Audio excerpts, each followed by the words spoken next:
Réalisation Aboubacar Kamara, conduite technique Aïssatou Diallo, cadrage pour les images Ibrahim Adassa Silla Mohamed Lamine Kamara, également Idrissa Bangoura. Bonjour à toutes, bonjour à tous, merci une fois encore de nous préférer. Sous les antennes de la radio de l'innovation, au compte de l'émission Comprendre l'actualité, le rendez-vous quotidien avec notre rédaction tous les matins du lundi au vendredi à partir de 9h05 en réseau synchronisé sur Sabou FM à Kindia, mais également l'émission est reprise à Mamou par GPP-FM. La reprise est assurée à Zérekouré par Pacifique FM ou partout où vous êtes, vous avez la connexion www.sabadefm.com, c'est le direct. Et si vous êtes aux États-Unis, vous voulez nous pratiquer gratuitement, vous composez le 712 432 41 46 en France, c'est le 02 49 17 49 27, c'est le direct. Merci de nous préférer. Bienvenue à tous. Nous sommes mercredi 28 mars 2018. Nous sommes ensemble pour au moins une heure. Au menu de ce rendez-vous, deux sujets principaux. Le premier, nous allons parler de toujours ces élections communales le 4 février dernier. Les Guinéens ayant l'âge révolu se sont rendus dans les urnes pour le scrutin communal.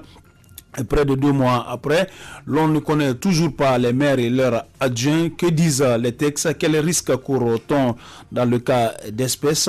D'autant qu'au même moment, l'opposition continue à dénoncer les résultats tels que publiés par l'institution compétente à la CENI. Pour en parler, nous aurons en direct dans cette émission au téléphone le juriste Mamadi Troa Kaba.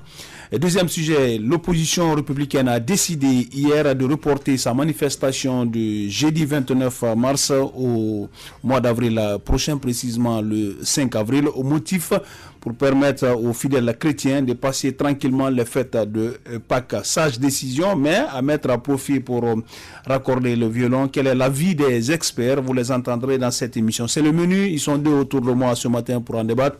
Bonjour Koloba Kouivogui. Bonjour à tous. Bonjour Abakar Kondé. Bonjour Malik, bonjour à tous. Une fois encore, merci de nous préférer et bienvenue à tous.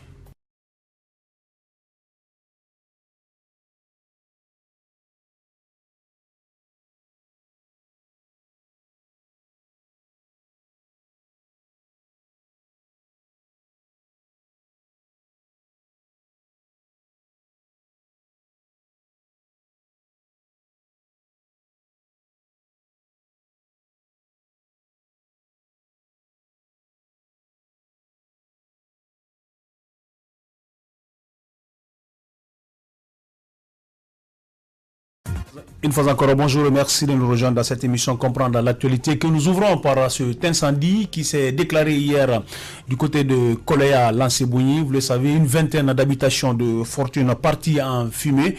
Ce mois de mars ressemble un peu à un mois, un peu avec beaucoup de drames. Vous vous souviendrez du marché de Madina, mais également de Koza, avec 5 personnes qui ont péri dans cet autre incendie, également à Sonfonia Centre. Hier, c'était autour du quartier Lansebougny, notamment le port artisanal du dit quartier. Alors, Abakar Kondé, est-ce qu'on peut dire qu'il est plus que jamais urgent de procéder à un certain toilettage par rapport à ces habitations de fortune au niveau de ces ports artisanaux? Oui, je pense que au nom de la stabilité, si vous voulez, de ces personnes qui sont souvent victimes et qui ne sont pas par endroit accompagnées, donc je pense qu'il est important pour l'État de faire face à cette situation, d'essayer de moraliser nos habitations, d'essayer de faire en sorte que les gens puissent respecter l'urbanisation, parce que vous le rappelez, l'incendie qui a eu lieu du côté de Koléa, c'est des habitations de fortune. Les gens ont construit pêle-mêle avec des tôles, avec des bois. Donc quand le feu se déclare, il est difficile d'ailleurs avec l'exécuter, avec la proximité avec ces maisons. Ils sont tellement... Il y a un pas de passage parce que les sapeurs-pompiers, malheureusement, ont été appelés, et quand ils venaient, il était pratiquement impossible de pouvoir se trouver, parce que quand il y a un incendie, selon les spécialistes qu'on a approchés, on cherche d'abord à trouver le foyer de l'incendie.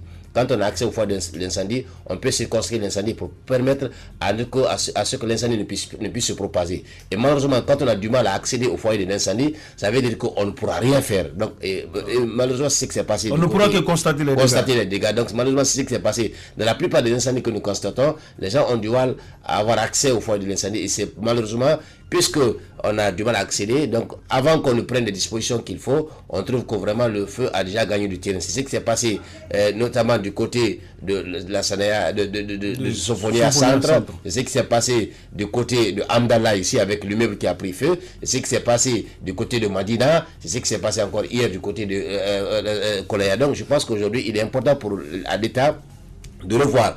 Et malheureusement, il y a un contrat qui était du côté de la Guinée de l'électricité qu'on appelle le projet PREREC, il était question de revoir les installations, c'est-à-dire que c'est un projet qui va moderniser les installations dans les quartiers et qui va, par extension, aller dans les ménages, aider ces ménages-là à avoir des bonnes installations, c'est-à-dire que les raccordements soient des bons fils.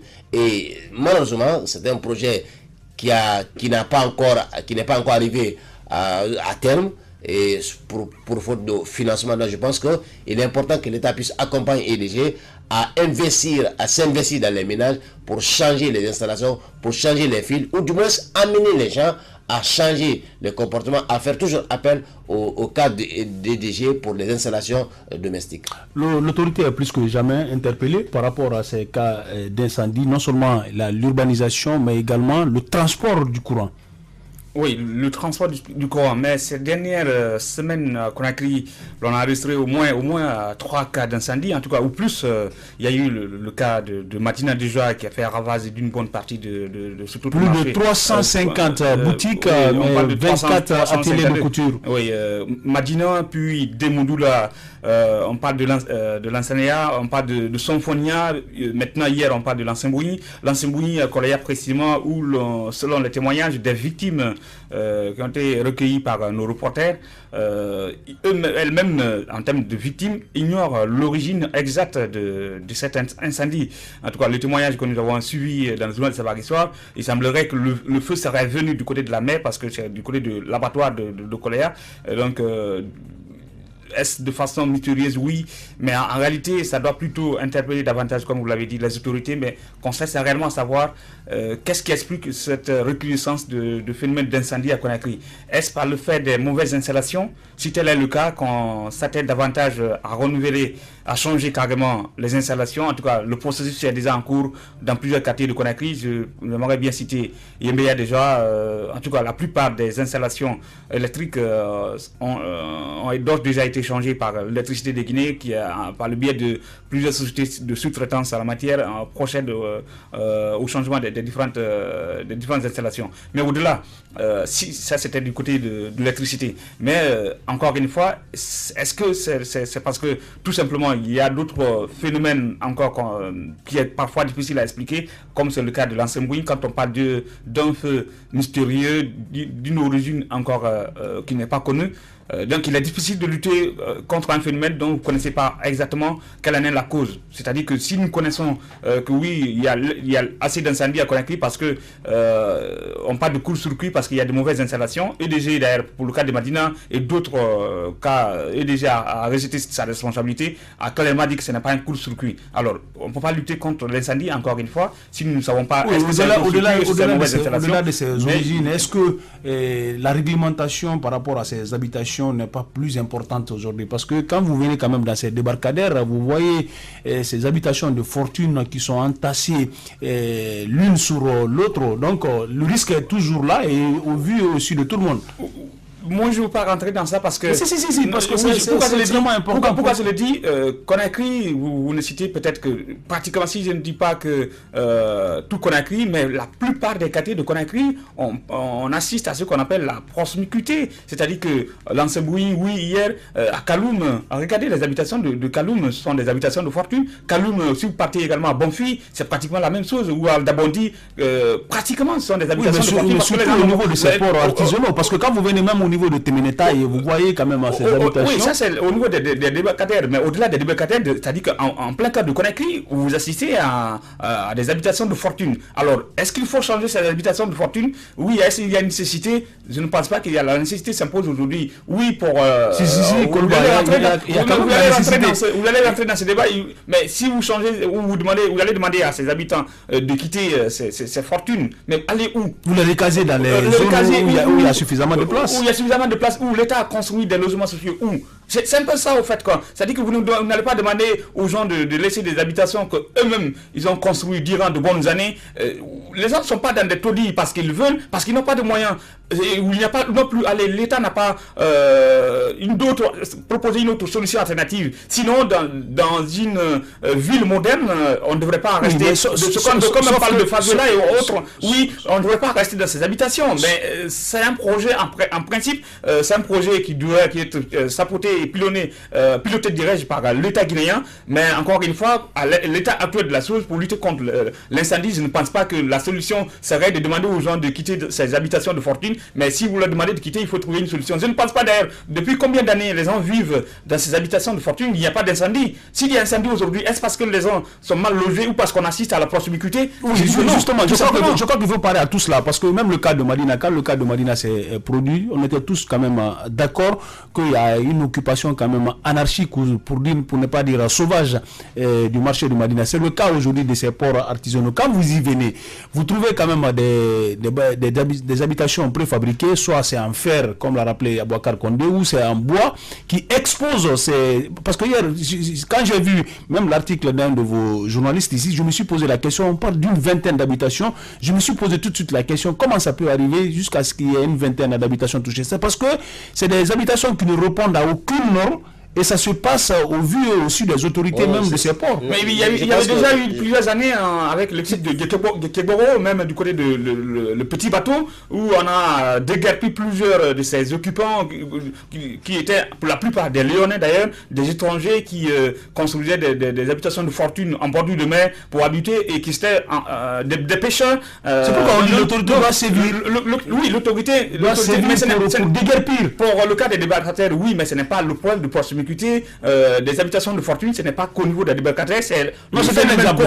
Je ne dis pas que c'est un exemple. Maintenant, si on doit déguerpir ceux qui occupent ces habitations de fortune en bordure de mer, mais pourquoi ne pas rentrer alors à l'intérieur du quartier, à l'intérieur de la ville? Parce que, encore une fois, les habitations de fortune sont beaucoup plus présentes à Kaloum, à Dixine, à Dabondi. Alors, il faut une certaine modernisation de la ville. Conakry en a besoin aujourd'hui. Conakry, pratiquement, ne répond pas à la qualité ou aux normes d'une ville moderne, mais il faut faire avec en attendant, puisqu'on nous a senti cette histoire de construction de 100 000 logements sociaux, on nous a miroité à la télé avec le fameux ministre de chargé des investissements Kassouri, mais pratiquement le projet ne va pas.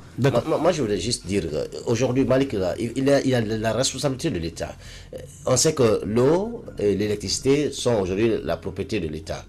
Si quelqu'un utilise l'eau de façon abusive ou de façon inappropriée ou vole ce patrimoine, il est de la responsabilité de l'État de tirer des conséquences. Aujourd'hui, par exemple, quand vous regardez ceux qui ont été victimes hier du côté de la Sébouine, la plupart ne sont pas répertoriés par l'État de Guinée. Donc, ce ne sont pas des clients d'IDJ.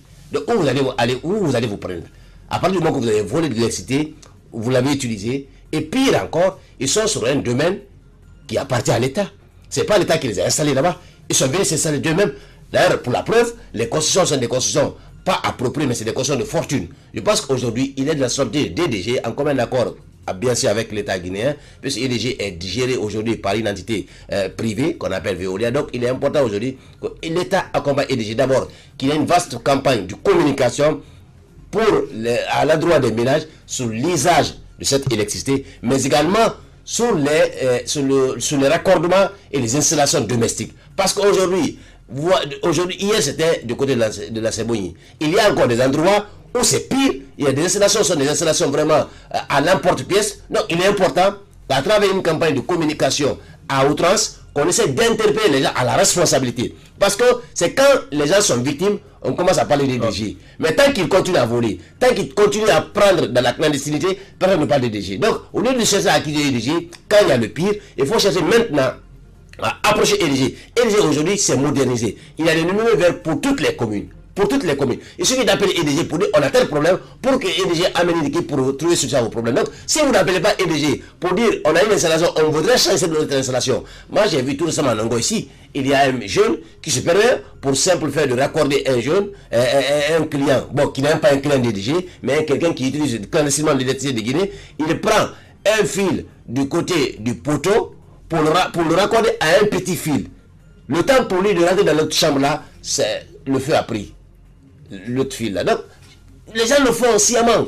Donc, il ne peut pas dire aujourd'hui, quand s'il y avait eu ce dégât-là, on a dit encore, ah, c'est coup de circuit, c'est EDG. Alors que ce n'est pas de la responsabilité EDG. C'est pourquoi EDG, par endroit, dégage sa responsabilité dans ce qui arrive comme drame. Donc, il faudrait que les gens, chacun individuellement, prenne sa responsabilité. Il ne faut pas attendre qu'il y ait le feu à la demeure ou qu'il y ait les dégâts, des conséquences malheureuses comme ce qui se passe aujourd'hui dans 6 cas d'incendie en moins de 2 semaines. En moins de 2 semaines. C'est vraiment, ça doit méditer, ça doit la réfléchir. Donc il faudrait que chacun prenne sa responsabilité, que tout le monde regarde son installation, fasse appel à EDG pour revoir la copie des installations. Comme ça, après incendie, on sera orienté notre bord d'accusation. Voilà, merci Abakar Kondé, merci également à Koluba Kuivogi. Si vous venez de nous prendre en marche, c'est que vous êtes dans l'émission Comprendre l'actualité, le rendez-vous quotidien avec notre rédaction. Et l'information qu'on traitait, c'est cet incendie encore qui s'est déclaré hier du côté de Kolé à Lansebouni. Une vingtaine d'habitations de fortune parties en fumée. Nous allons continuer le cours de cette émission de ce mercredi 28 mars 2018. Je le disais, le premier sujet officiellement inscrit. Le 4 février dernier, les Guinéens ayant l'âge en tout cas révolu se sont rendus dans les urnes pour le choix des conseillers communaux, mais également ce qui devrait se prolonger jusqu'au niveau des quartiers. Près de 2 mois après, parce que le 4 avril prochain, ça sera 2 mois. On ne connaît toujours pas les maires et leurs adjoints. Quelle incidence cela peut avoir sur la vie des Guinéens? Que disent les textes? Quel risque court-on? D'autant que l'opposition continue à manifester pour exiger la publication des vrais résultats selon ses propres termes. On en parlait tout à l'heure avec notre invité, le juriste Mamadi Troa Kaba. Mais d'ici là, la réaction des experts, ça vous inquiète également ce temps pris jusque maintenant? On n'a pas d'administration à la base, on ne connaît pas qui est le maire. Et voilà. Inquiété, oui, d'autant plus que les communes tournent plus que jamais au ralenti.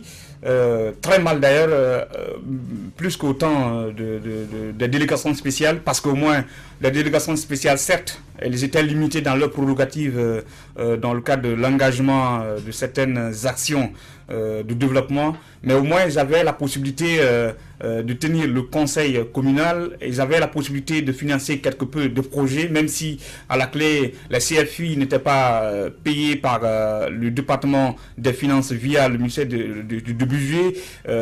Du coup, ça plongeait davantage les communes dans certaines difficultés financières pour faire face à de véritables projets de développement. Mais au moins des activités courantes ou quelques besoins primaires de la population étaient plus ou moins satisfaits. Je vais citer par exemple dans certaines communes comme Dixine, où le président de la délégation spéciale avait quand même réussi à trouver des forages, à construire 2-3 forages pour des populations, avait réussi à reconstruire le cimetière de Dixine à la satisfaction des populations. Même véritablement aujourd'hui avec cette histoire, c'est-à-dire cette crise au lendemain des élections du 4 février, il y a eu un arrêté du département de l'administration du territoire qui responsabilise davantage les secrétaires généraux des communes à gérer les affaires courantes.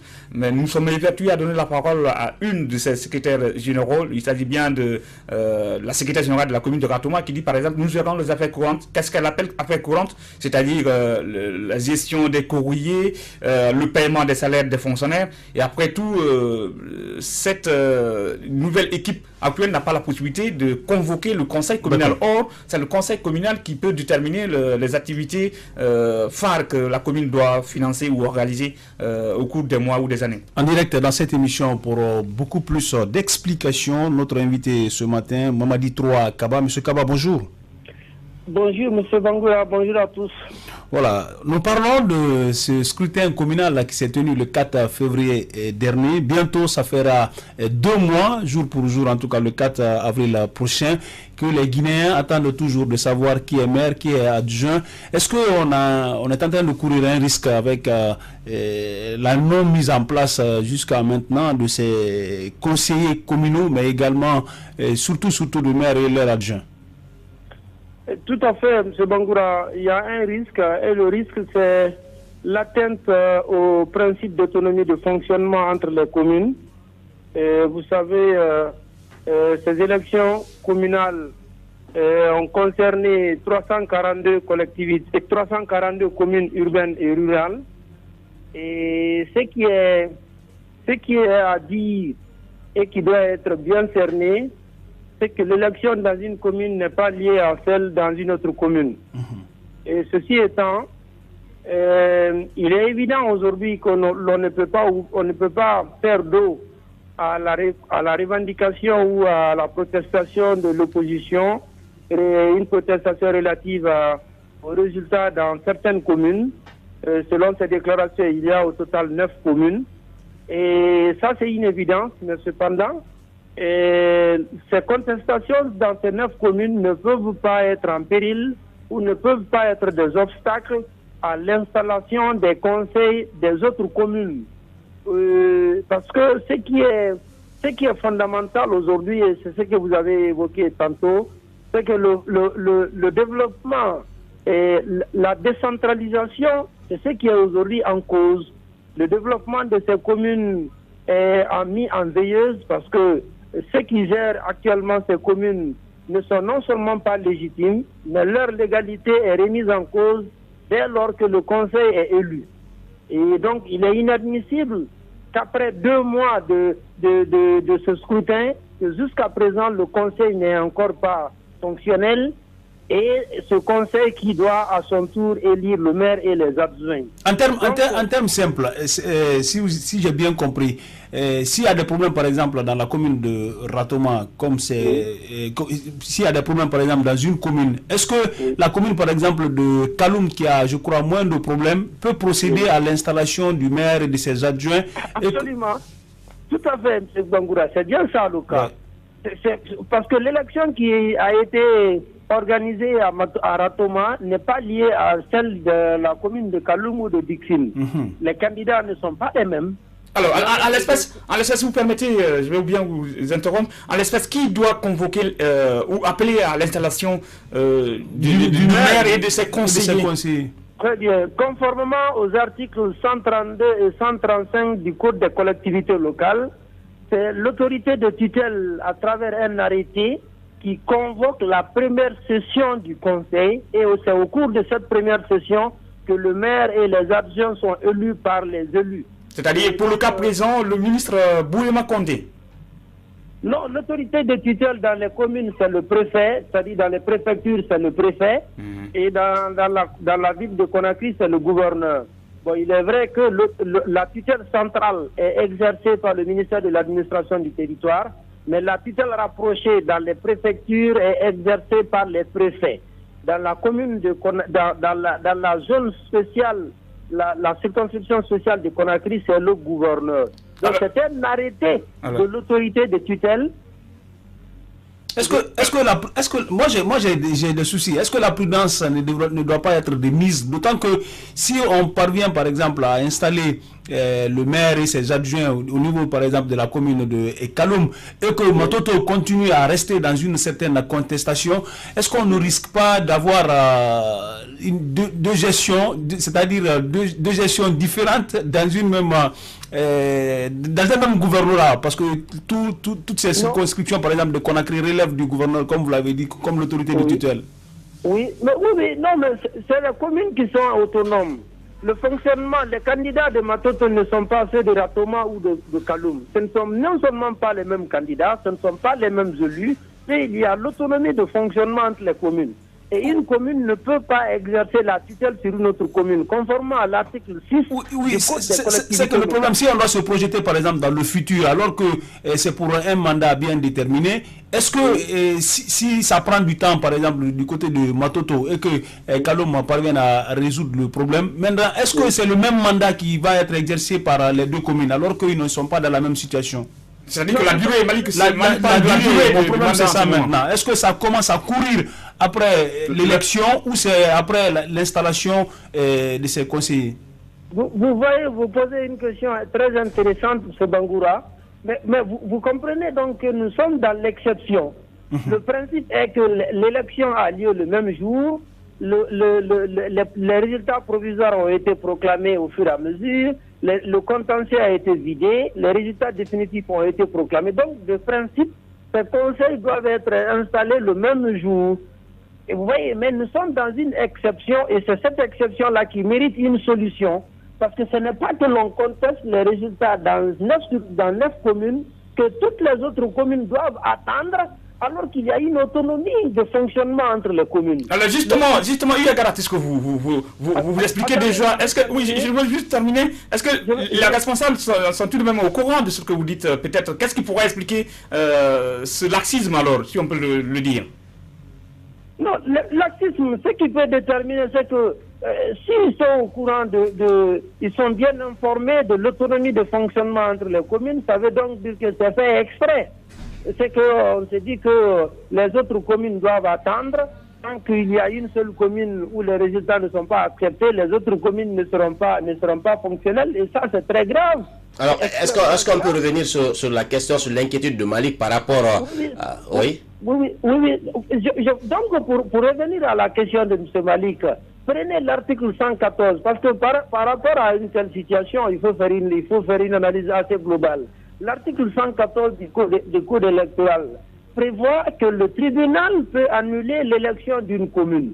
C'est-à-dire que, je prends à tout hasard, dans la commune de Kindia, le tribunal peut estimer que les irrégularités étaient de nature à entacher la sincérité du scrutin et donc il annule le scrutin.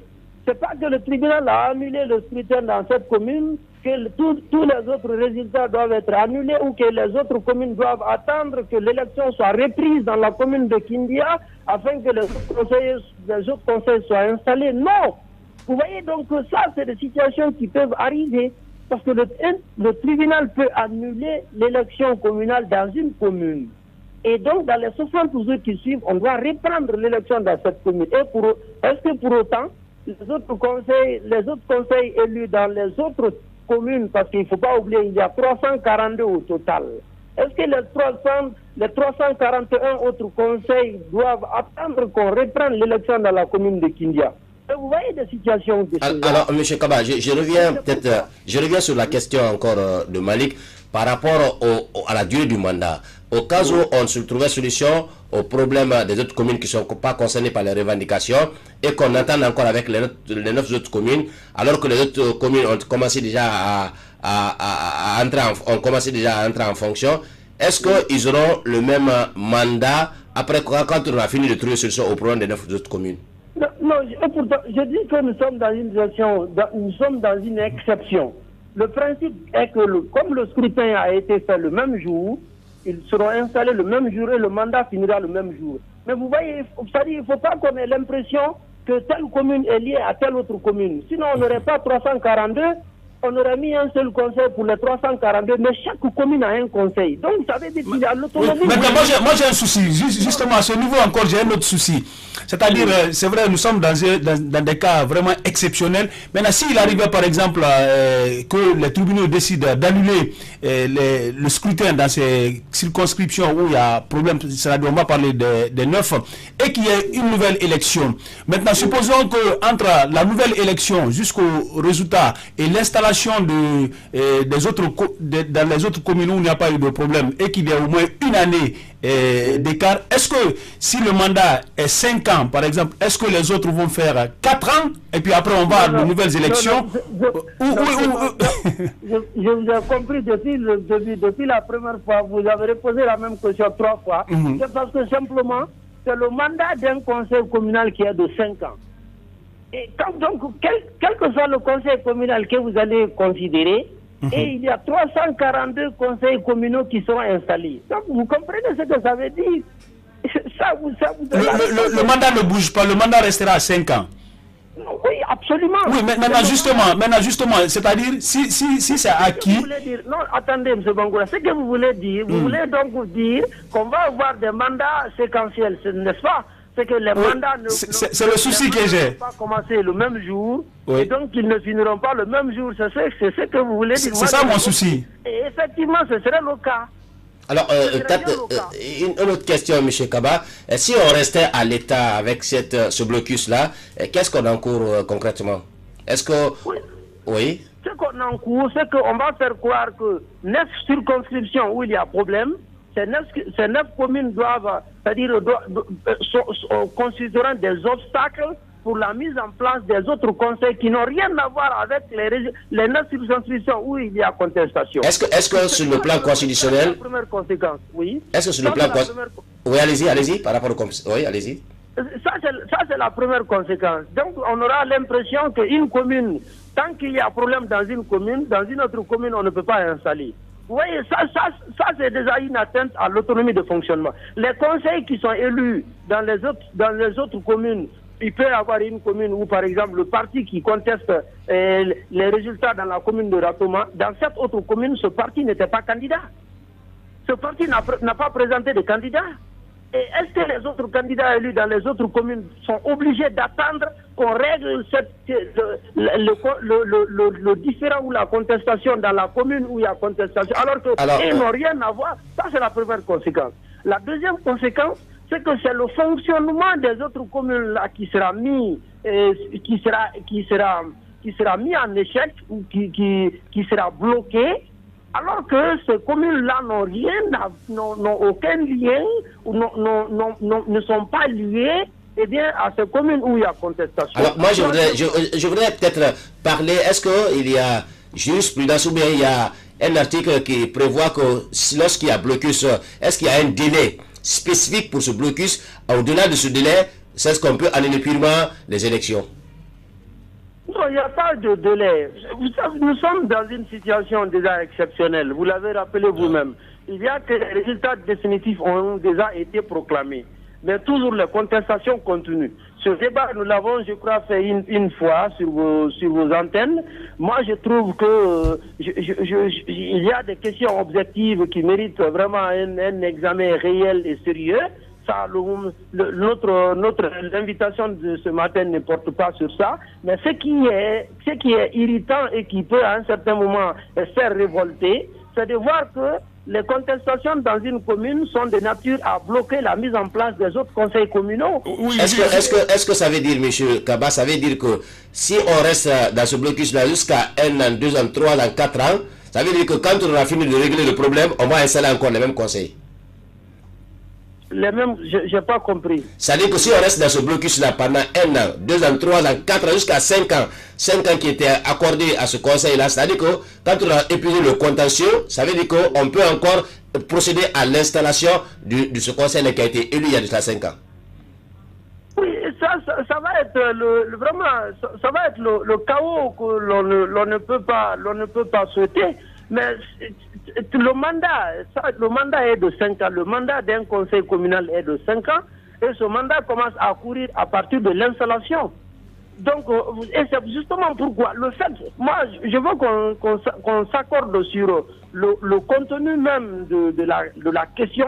Le contenu, c'est qu'il y a 342. Il n'y a pas qu'une seule commune. Il y a 342 communes urbaines et rurales. Et l'élection dans une commune n'est pas liée à l'élection dans une autre commune. Oui, moi j'ai envie de savoir, les communes déjà dans lesquelles il n'y a pas de contestation. Et vous l'avez dit que l'installation du maire et de ses conseillers doit être convoquée par l'autorité, par l'arrêté d'une autorité de tutelle. C'est-à-dire que dans une préfecture ou alors à Conakry par exemple, le gouverneur de la ville de Conakry. Mais puisque nous sommes dans un pays trop politique, c'est-à-dire qu'on attend toujours que l'ordre vienne de M. Alpha Condé ou de son gouvernement. Ça va me paraître difficile de voir le gouverneur de la ville de Conakry installer le maire de Kaloum, de Dixine ou de Ratoma où il n'y a pas de problème, alors que l'ordre n'est pas venu d'Alpha Condé. Je veux dire, est-ce que les conseillers ont donc la possibilité, si le gouverneur ou le préfet dans une circonscription ne prend pas l'arrêté, de demander, d'exiger leur installation? Non, justement, c'est là la difficulté. Et l'article 135 du Code des collectivités locales, c'est cet article qui fait qui impose à l'autorité de tutelle une obligation légale. Parce que c'est l'autorité de tutelle, à travers un arrêté, qui convoque la première session. Donc, tant que cet arrêté n'est pas pris, convoquant la première session, il n'y aura pas de session. Bon, ce que vous dites, ça peut être une autre situation de fait. C'est voir que les conseillers élus vont mettre la pression sur l'autorité de tutelle afin qu'elle prenne cet arrêté-là. Ça, ce serait une autre situation. En principe, on n'attend pas qu'il y ait cette pression-là. dès lors que le conseil est élu, c'est le conseil qui élira le maire et les adjoints. Donc, il n'y a pas de raison que le conseil soit élu jusqu'à 2 mois et qu'il n'y ait pas d'installation. Si on le fait, c'est qu'on est dans les faits. On est dans les faits, on n'est plus dans le droit. Et maintenant, ce que vous dites, je crois les conseillers peut-être qui vous écoutent vont prendre ça comme une suggestion. Et la commune de Kaloum, où je suis maintenant, les conseillers élus de cette commune vont dire mais nous, on n'a rien à voir avec ces contestations, nous sommes élus par nos populations, nous devons servir nos populations, donc on vous met pression pour que nous soyons installés. Vous voyez, c'est vraiment... C'est le cas aussi à Ratoman, hein. C'est le cas aussi à Ratoman, il n'y a pas eu de contestation. Ah voilà, tout à fait. C'est vraiment à dire qu'il faut qu'on soit lucide, parce que moi, ce que j'ai trouvé vraiment de fondamental dans ça, on donne l'impression que une commune ne peut pas fonctionner sans une autre commune. Le fonctionnement dans une commune est forcément lié à celui d'une autre commune. C'est ce qui n'est pas réel. Il y a l'autonomie de fonctionnement entre les communes. D'ailleurs, comme je l'ai dit, vous pouvez voir une liste dans une commune, dans une autre commune, elle n'a pas présenté de candidat. Ouais. Donc, c'est très clair.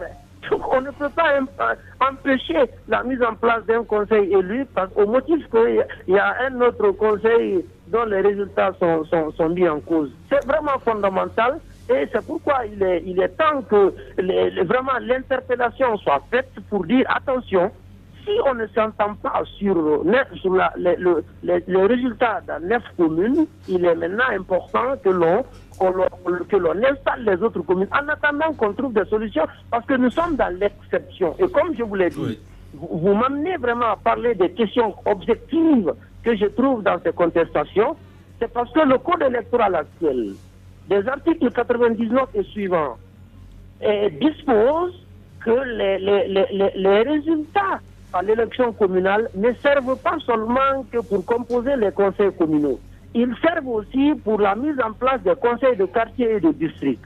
Donc, si dans une CACV, on dit que les procès-verbaux d'un quartier ont disparu, ou bien on écarte les procès-verbaux d'un quartier, comment on mettra en place le conseil de ce quartier? Ça, c'est une question objective. À l'échelle communale, on peut voir que la mise à l'écart des procès-verbaux n'aura pas trop d'impact à l'échelle communale. À l'échelle quartier, c'est un véritable problème parce que ce quartier n'aura pas de conseil. Et c'est l'une des revendications aujourd'hui qui est faite par un camp politique. C'est autant dire que la question objective, il ne faut pas seulement qu'on dise non, les résultats définitifs sont déjà proclamés, c'est ce que dit la loi, il n'y a plus de recours, donc le débat est clos. Non, le débat n'est pas clos. Le débat n'est pas clos parce qu'il y a d'autres structures qui doivent être mises en place, dont il faut se baser sur les résultats à l'échelle communale.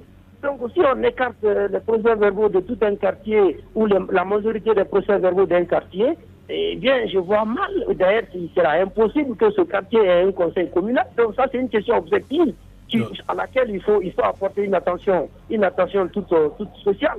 Donc voilà encore une fois, monsieur. Donc, en attendant qu'une solution ne soit trouvée à ces contestations que je trouve en beaucoup de points objectifs, les autres conseils doivent commencer à fonctionner parce que les populations de ces communes attendent qu'elles soient servies. Les populations ont élu leurs dirigeants. On ne peut pas les mettre dans cette situation d'attente parce qu'il y a une autre commune, il y a des communes où il y a encore des contestations. Moi, je dis encore, il y a l'impasse, mais face à cette impasse, il n'y a que les communes, du point de vue fonctionnement, sont autonomes. Donc, les résultats qui sont acceptés, il faut qu'on installe ces conseils communaux en attendant qu'on ne trouve des solutions à des questions qui sont posées, malgré que légalement, le débat peut ne pas avoir lieu. Ce qui est bien dit. Merci, M. Mamadi Kaba, d'être passé une fois encore chez nous. Voilà. C'était à l'instant même Mamadi Troa et Kaba, juriste, qui éclairait notre lanterne, mais également certainement la lanterne des auditeurs par rapport à cette question fondamentale aujourd'hui que suscite cette élection communale. Mais en tout cas, de façon résumée, je ne sais pas quel est l'avis des autres experts. J'ai l'impression qu'on a des textes, mais il y a une insuffisance par endroit qui n'arrive pas, et ce qui crée souvent le vide juridique, qui fait qu'on n'arrive pas à interpréter, ou c'est de la mauvaise foi des autorités d'appliquer quand même ces textes. Parce que quand il y a une possibilité quand même d'installer, on dit qu'une commune, toutes les communes sont autonomes, une commune ne doit pas être subordonnée à une autre. Pourquoi on ne peut pas procéder à l'installation des autres, que les 9 circonscriptions qui font l'objet aujourd'hui de contestation, qu'on puisse peut-être faire face maintenant à ces 9. Donc, ça veut dire de tout généraliser en Guinée. En tout cas, il reste 335 si quand vous faites le calcul, 335 communes sur les 342, donc les 9 ne peuvent pas empiéter sur le fonctionnement des communes. Et mais véritablement, c'est cela. Bon, ce que j'ai dénoncé, on est dans un pays trop politique, c'est-à-dire que des dirigeants trop politiques, on s'arrange toujours à trouver le consensus au détriment de l'intérêt de la majorité. C'est le Catino. Le code électoral à la matière est clair. En tout cas, les explications fournies par notre invité ce matin nous laissent comprendre que le code électoral est vraiment explicite là-dessus et que les autorités, je crois que maîtrisent ces paramètres, parce que quand on a été ministre de l'administration du territoire durant de bonnes années, on est censé connaître au moins ce problème, ou plutôt le staff technique maîtrise ces dossiers. Je pense que c'est fait délibérément au nom peut-être de cette histoire de consensus, en attendant de trouver consensus entre l'opposition et la mouvance présidentielle pour installer au même moment les conseillers. Or, les problèmes ne sont pas les mêmes dans les communes, parce que si 9 communes où il y a des contestations, ces problèmes doivent empiéter sur le fonctionnement des 335 communes, c'est quand même 333. 333, donc c'est quand même paradoxal. On ne doit pas admettre cela. Mais là, on parle moi, j'estime que c'est une mauvaise foi de la part des autorités, mais question de laxisme aussi. Mais très malheureusement, il faudrait, bon, je ne veux pas inciter quand même les autres à une certaine revote, mais quand même à une certaine prise de conscience, une certaine prise de responsabilité. Si monsieur le gouverneur de la ville de Conakry ne prend pas cet arrêté pour installer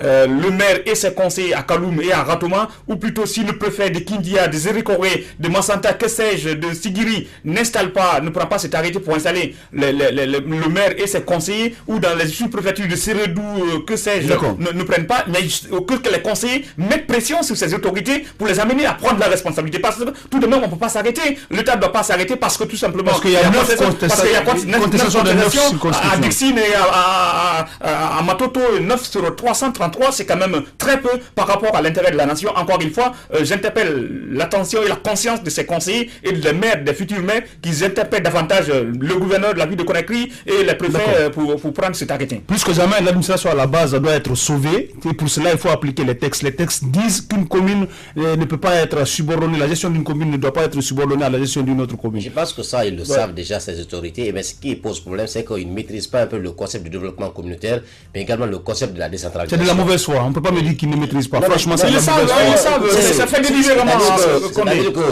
Celui qui connaît le rôle de la décentralisation, qui sait que la centralisation est un moteur de développement pour une entité bien définie, comme la nôtre, fait tout pour donner force à cette décentralisation, pour donner force à ces pouvoirs déconcentrés, parce que ces pouvoirs déconcentrés, puisque ces pouvoirs décentralisés et ces responsabilités qui sont aujourd'hui, qui seront données aux entités locales, permet à l'État de souffler un peu, parce que puisqu'ils ont une autonomie, dans la gestion administrative et financière, donc ils seront avec leur impulsion, parce que chacun connaît, les réalités sont différentes d'une commune à une autre, donc chacun saura définir une ligne de conduite, un plan de développement pour chaque commune. Donc ça pourra aider l'administration centrale à pouvoir souffler, mais également à être accompagné dans l'élan de développement. Si aujourd'hui on a fini les élections, il y a de cela 2 mois, aucune décision n'a été prise, non seulement d'abord pour trouver des solutions aux contentieux qui ont été déjà soulevés, mais au-delà, aucune décision n'a été prise pour permettre aux autres communes qui ne sont pas concernées par ces revendications à être installées. Parce que déjà, ils vont perdre, heureusement qu'ils ne vont pas perdre 1 mois, 1 semaine dans les 5 années qui sont accordées. Donc, mais toujours est-il que... On a déjà perdu 2 mois à Condé. Non, oui, mais ça, ce n'est pas comme... C'est à partir de l'installation. C'est à partir de l'installation. Donc, ce n'est pas défendu sur les 5 années qu'ils auront après qu'ils soient installés. Donc, ça veut dire qu'ils n'auront rien perdu. Mais c'est clair, il y a aujourd'hui une nécessité qu'on puisse installer ces conseillers-là, mais pour qu'il y ait une directive dans ces différentes communes. Aujourd'hui, les communes sont gérées par les secrétaires généraux qui, malheureusement, n'ont qu'un budget de fonctionnement. Il n'y a pas un budget de financement dans ce qu'ils ont comme prérogative. Donc, ça veut dire que les communes vont rester statiques, il n'y aura aucun projet, rien ne sera développé, rien ne sera financé. Donc, ça veut dire qu'on va rester dans cette situation-là pendant 1 mois, 2 mois, 1 an, alors qu'il y avait la possibilité non seulement de permettre, parce que si on permet à ces autres communes d'installer et qu'on trouve qu'il y a trop de préjudice dans ces élections, dans les élections pour ces 9 communes, on peut reprendre les élections pour ces 9 communes-là sans que ça puisse empiéter au fonctionnement des autres communes. Donc je pense qu'aujourd'hui, il est important que l'administration centrale puisse prendre sa responsabilité et inviter cette première rencontre de ces élus locaux, mais également il y a aussi la responsabilité de ces élus locaux, comme Koulibaly a dit, qu'ils puissent mettre la pression sur ces responsables pour qu'enfin qu'on puisse faire appel à ces conseillers qui sont élus pour une première rencontre afin qu'on puisse élire le maire et le maire actuel. On ne le dira jamais assez. Le péché mignon quand même de ce pouvoir, c'est aussi ces arrangements, ces concertations souvent qui aboutissent à des accords alors qu'il y a des textes qui règlent carrément ces problèmes. En tout cas, vivement l'installation des conseillers communaux dans les 333 communes urbaines ou rurales où il n'y a pas eu de problème, qu'on fasse face maintenant aux 9 qui restent. S'il faut, ces tribunaux en tout cas compétents en la matière vont annuler et reprendre rapidement les élections pour qu'on puisse penser à autre chose, parce qu'apparemment on est en train de tout généraliser et on ne sait plus si ça concerne le 9 ou c'est maintenant toute l'élection qui est contestée par ses opposants, surtout qui manifestent après la publication de ces résultats. Donc ce n'est que partie remise. Nous allons suivre l'évolution également de ce dossier. On fait le tour de table rapidement. C'est fini pratiquement au midi. L'opposition a décidé finalement d'arrêter, de surseoir à sa manifestation de demain pour permettre aux chrétiens de passer des fêtes de Pâques. Koulibaly, c'est une décision chargée. Rapidement, sans trop de commentaires. On a accepté de souscrire à la marche par rapport à la médiation, ou plutôt au souhait exprimé, à la demande, c'est le mot qui sied, à la demande formulée par l'archevêque de Conakry et l'enseignant de l'église anglicane également. Je le dis d'après les explications qui nous ont été fournies ce matin par Kalimodou Ansani, qui est le vice-président de l'UFDG. Ils ont été rencontrés hier par ces 2 leaders religieux qui ont demandé donc non seulement les chrétiens catholiques observent le jeûne et la fête également qui est prévue le 1er, donc il serait souhaitable que l'opposition accepte de souscrire à cette manifestation, histoire pour les chrétiens de passer le reste du temps dans des conditions normales. Finalement, l'opposition a accepté cette requête pour projeter cette manifestation pour le mois d'avril. Tant mieux pour permettre à Conakry de souffler, puisque ce n'est pas que les chrétiens qui vivent à Conakry. Rapidement, oui, une décision ça permet déjà à tout le monde de souffler. Donc c'est une bonne nouvelle, une de soulagement pour les populations de Conakry, de profiter d'une semaine d'accalmie, parce que ça juste une semaine. À partir du 5 avril, ils vont peut-être reprendre ces manifestations qui sont concernées par les communes de Dubrika, de Koya et de Conakry. En tout cas, nous souhaitons que ces jours soient mis à profit pour permettre aux uns et aux autres de raccorder les violons pour qu'on puisse sortir de ce cycle de manifestation. Merci à tous d'avoir été de nous. C'est la fin de cette émission Comprendre l'actualité. Avec le même plaisir, je vous retrouve demain en compagnie de toute l'équipe au complet pour vous servir à un autre numéro de Comprendre l'actualité. D'ici là, portez-vous bien. L'information en toute objectivité, sans passion, avec respect de l'éthique et de la déontologie. C'est avec les experts de la maison dans Comprendre l'actualité. Comprendre l'actualité, c'est le rendez-vous quotidien avec notre rédaction tous les matins, du lundi au vendredi, sur Sabari FM 97.3, dès 9h. Politique, société, économie, culture et sport. Toutes les questions y sont débattues avec sérieux. Comprendre l'actualité, fini vos interrogations.